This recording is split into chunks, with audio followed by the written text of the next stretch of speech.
What's up, Foundation? What's up, YouTube? Man, it's me, your big partner, Cartoon 53, the Village Storyteller. And I'm back again because it's time to tell a story in the village. Of course, y'all know this the Village Storyteller channel. These stories are not true. They are fiction. They are for your entertainment. They are for you to have something to listen to while you are on your way to work, while you're on your way home from work, while you at break, while you at work, or if you at home with a little free time. This is your audio book. This is something that will get you through and it will entertain you. So with no further ado, y'all know how I go on the Village Storyteller channel. So like I said, with no further ado, let's get right to it, man. This is a story that takes place within the inner city, man, within the hood. You know how I'm saying? Within the set, Um, the brother, Wolf. Wolf was a very prominent figure in his neighborhood. You know what I'm saying? He had a lot of, he had a lot of status. He was a rider for his set. He used to do a lot of things. A lot of respect. He put work in. He did it all. You know what I'm saying? And he had a crew. He kept his crew with him, man. It was a 5-man crew. Now, of course, there were a lot of people that was from the set, but these 5 hung together all the time. When you seen one, you see them all. If you seen Wolf, you gonna see Tank, you gonna see Big Boy, you gonna see Boondock, and you gonna see Hammer. These 5 hung together all the time, man. You know what I'm saying? They was thick as Steve, joined at the hip. You know what I'm saying? If one pooted, the other one smelled it. If the other one smelled it, another one said, ew, it stink. That's just how close they were, just clowning. But anyway, as it is in urban life and you know what I'm saying, in the city, they go throughout their day, they looking for a come up, they looking for money. Man, one day Tank come to Wolf and he told Wolf, he say, man, now Wolf was sort of like what you might want to call the de facto leader. You know what I'm saying? Everybody kind of looked to Wolf as the leader. And in all actuality, Wolf really pretty much was the leader of that little crew. But anyway, so now Tank come to Wolf and he told Wolf, he said, man, listen, I met a guy. And I know you've been talking about getting into the D game and coming up. He say, man, I met a dude, man. The dude seemed like he the plug. He seemed like he really legit. So Wolf told him, he say, man, well, what's up with him? Where he at? Who is he?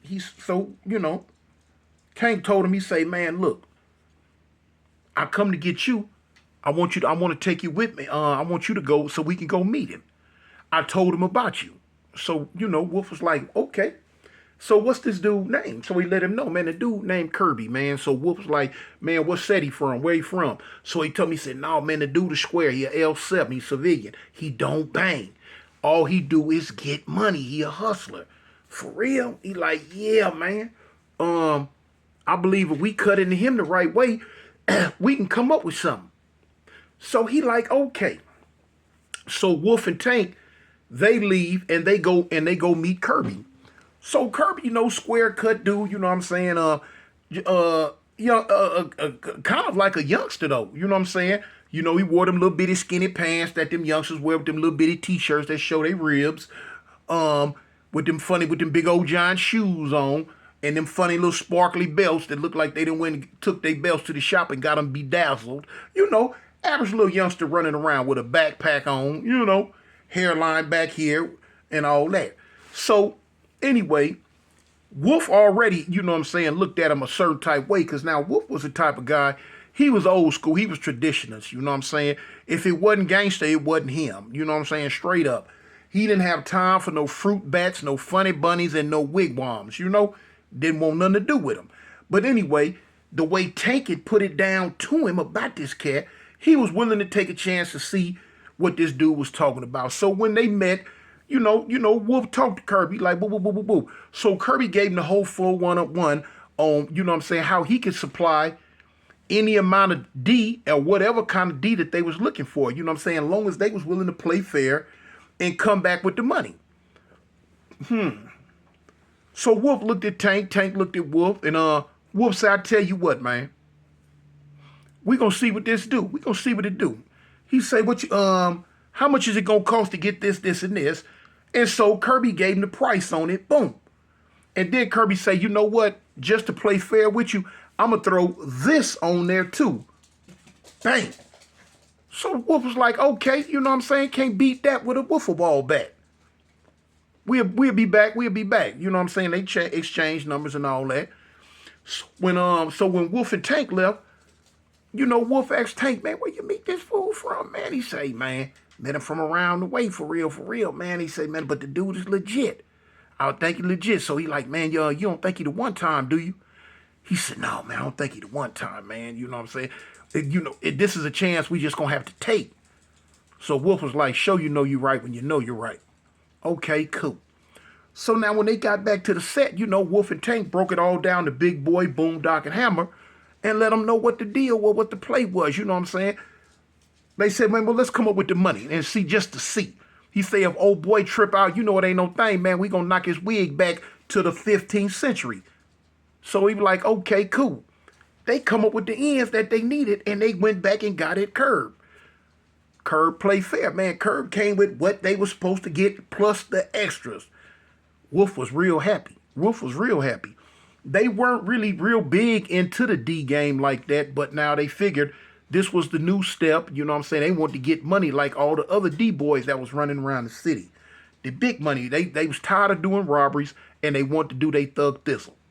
So anyway, okay, that went smooth.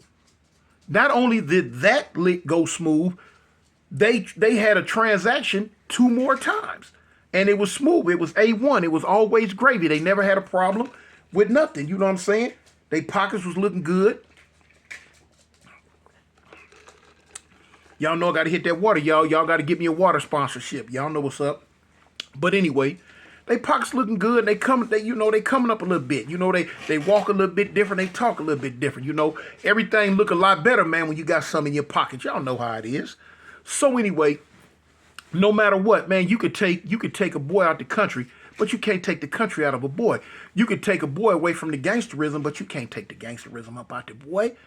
So saying that to say this, they decided, man, you know what, homie, man, we ain't just gonna keep doing it like this, man. We gonna hit this fool. So when Wolf came up with that one, Tank really wasn't with it from the giddy up, but now he was gonna follow suit whatever Wolf was talking about. Of course, Big Boy, Boom, Doc, and Hammer was like, you know, hey, homie, look, however it gonna go, we with it. So one day after they made another transaction, they followed Kirby. They followed him. They followed Kirby to a house that was way out in the suburbs. And they peeped it, they checked it out, and they was like, dang, man, this fool living large for real. So as they watched the house for, you know what I'm saying, a couple of hours, they seen a lot of Middle Eastern people coming and going. Of course, Kirby was Middle Eastern, but he looked at more Hispanic. They thought he was a Mexican. But they didn't know Kirby was from the Middle East too.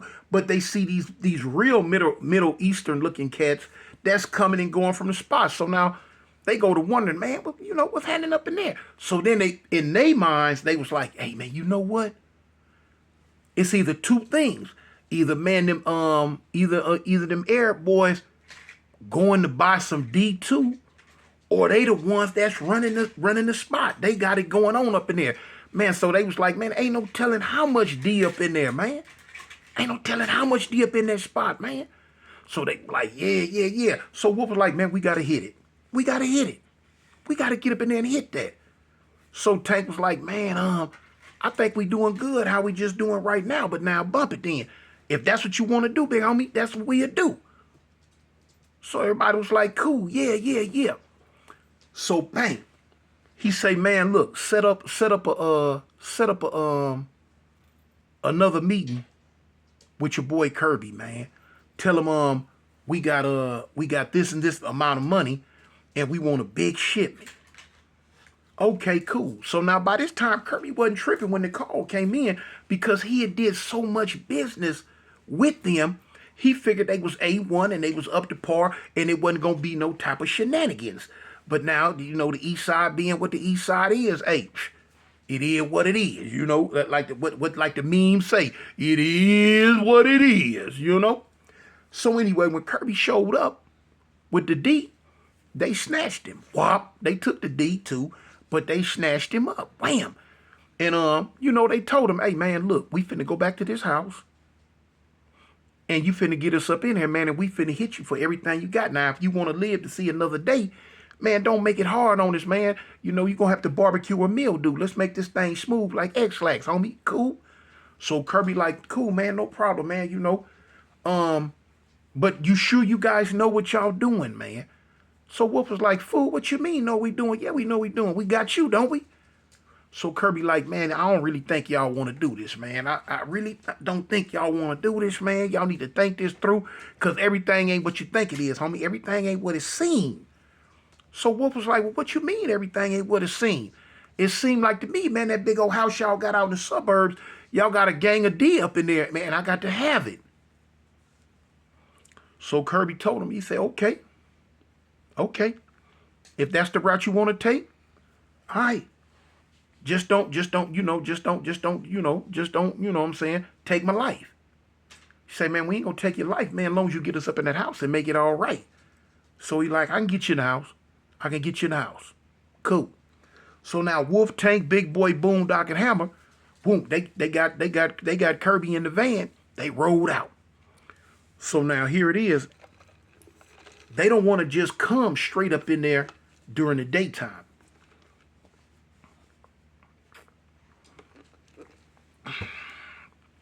So they let it get dark. When they let it get dark, boom, they come back. Now, they get out. Now, everybody else get out the car, and they run toward the house, but now they call themselves hiding in the bushes in the front of the house. You know what I'm saying? Hey, man, it is what it is. So now, Wolf walked Kirby up to the front door, but he got the heat in his side. Because Kirby had let him know, man, you just can't get in like that. You're going to have to be with me to get in. So Wolf tell him, okay, look, man, get me up in. He say, man, if it goes sideways, I'm going to bust you. You know what I'm saying? No matter what go down, I'm going to bust you. So Kirby tell him, all right, man, I'm not finna do nothing wrong. I'm going to get you in the house like you want to get in the house. So cool. So now, it never dawned on them that if these boys was moving D the way they seemed like they was moving it, and they was from another place, you never thought that that there would be cameras, that you would just be able to just on some 1980 type, 1970 type stuff, run up on the house, hide outside, and when the door opened up, run up in there. That's what they thought. Why they thought that, I don't know. But now, so as Wolf and Kirby was walking up toward the front door, and the rest of the fellas was positioning themselves around the house so they can run up in there when the door opens up, unbeknownst to them, man, it was like they was making a movie. They didn't know what was in there, but now it was an element in there that they really, really didn't want to see. Now, it was one room with a guy in there named Salim. Now, Salim sat in that room, and all his job all day long was to monitor the security cameras, the motion sensors, and the whole hookup. So now here it is, when you got the goof troop running up to this house, positioning themselves around the door. It's on camera. Salim peeped it, and he peeped the way Wolf was walking with Kirby. He knew something wasn't right. He told everybody that was in there, hey, man, whatever language that was they were speaking, he let them know, hey, man, look at this, man, we got a problem. Look at these nuts. Look at these fools. So they was like, okay. So now you got dudes running and scrambling. They going to get heat. They going to get automatic weapons from everywhere. Now, Wolf had no idea. He asked Kirby, man, how many people in here? Kirby told him, man, it ain't number 2 people. But he lied to him. Man, it was about 12 people up in there. And all of them was fully loaded for bear. I'm talking about RoboCop couldn't have got up in there for free. But hey, you know what I'm saying? Dudes gonna do what they gonna do, and they was trying to do what they was trying to do, man. So now here it is, when Wolf and Kirby walked to the door, Kirby knocked on the door. So when the dude come through the loudspeaker that was on the door, like wah. And Wolf had told Kirby, hey man, talk in English. I need to hear it in English. He like, hey man, it's me, let me in. He said, the dude on the thing said, who's your friend? He like, man, this my partner, man. You know what I'm saying? My partner, he with me, he cool, he cool. So the dude inside that, he cool? He said, yeah, he cool. He said, all right, I'm coming down, I'm open the door. Now, Kirby knew without a shadow of a doubt, all the cameras that was around there, he had already knew. He knew. He knew without a shadow of a doubt that the whole thing had been peeped. He know they'd been seen. And he know them boys in there waiting, laying in the cut. Okay. So now here it is. One of the dudes, one of the Middle Eastern dudes came down. And when he opened the door, Wolf pushed Kirby into him. Boom! Knocked him back. He fell on the floor. Kirby fell on the floor. And he fall up in there. When he fall up in there, Tank, Big Boy, Boondock, and Hammer, they come running up. Woo, woo, woo, woo. They run up in there too. All of them had heat. You know what I'm saying? And they hollering, telling Kirby, don't move. They hollering, telling the other guy, don't move, don't move. Don't move wasn't the problem. They had no intentions on moving. The only movement that they really had intentions on doing was moving out the way because they knew what was coming. Wolf and the crew did not know. So now, when they all fell up in there, Hammer slammed the door back. Boom! Hammer slammed the door back. When he slammed the door back, you had a balcony up top, the second tier, the second floor. You had dudes come from over the rail. Boom! You had dudes coming from other rooms. Boom! With the heat. And they start hollering in some type of language that Wolf and the crew could not understand. But when they hollered it, Kirby and the other guy ran and was trying to run and get around the side of a wall and run down the hallway. Soon as they took off running, Wolf bust. Boom! So the dude who had opened the door, he got hit in the back. Boom! And he fell. Soon as he fell, all the other dudes that were in there opened fire. I'm talking about, man, it sounded like America was trying to get freedom from England again. It went down.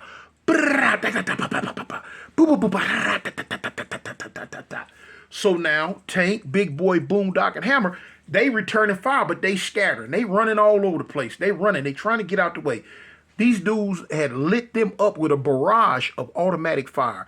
From the first salvo, Big Boy hit the dirt. It seemed like his whole head just turned to dust, like a big red cloud. It was gone. He hit the floor. Wow. Everybody scattered. So now, boom, it's a mass shootout going on in this house. But now Wolf, Tank, Boondock, and Hammer, they don't know the layout of the house. The people who in this house, they know the layout. They gave it all they got, y'all. They gave it all they got, but they were outgunned, outmanned, and outpositioned. One by one, they start biting the dust. One by one, they start biting the dust. It's not no need for me to go into the whole shootout. Needless to say, at the end, the only one left was Wolf. And they start saying in English, you know what I'm saying, put your gun down, put your gun down. Everybody else is dead, put your gun down.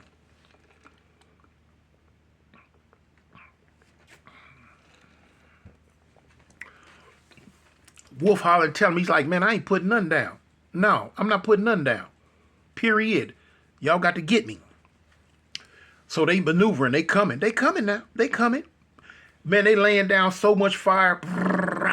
But they also knowing that the police got to be on their way. The police got to be on their way.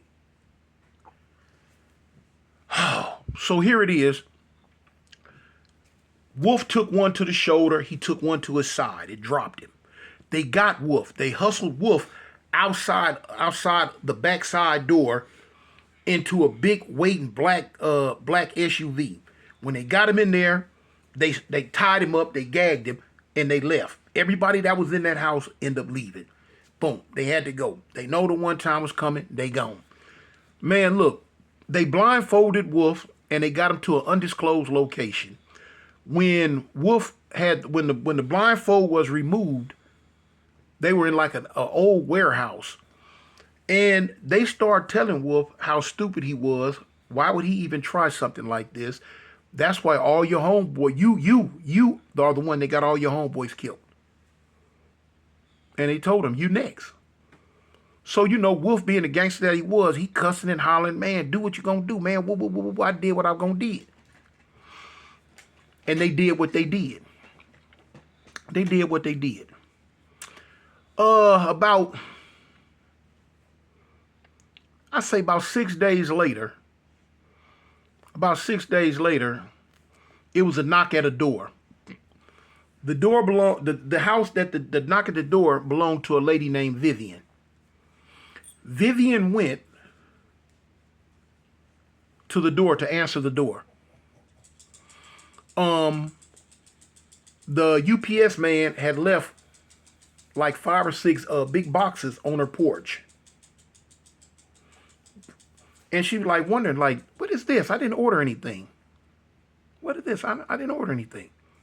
Anyway, so she brought the boxes in, and she took one box. She was excited to receive a package. So she got her box cutter and she went to open up the first box. And when she opened up the first box, she opened it up, and all she did was start screaming at the top of her lungs. When she jumped back away from the table, the box tipped over off the table and fell, and the contents hit the floor and rolled out. And the content that rolled out was Wolf's head. It had been severed, and that's what rolled out onto the floor. She didn't see it as Wolf's head. She seen it as her oldest son's head, because that's who it was. It was Wolf's mother who they delivered the boxes to. And that's how that one ended, y'all. Peace. I'm out. The Village Storyteller.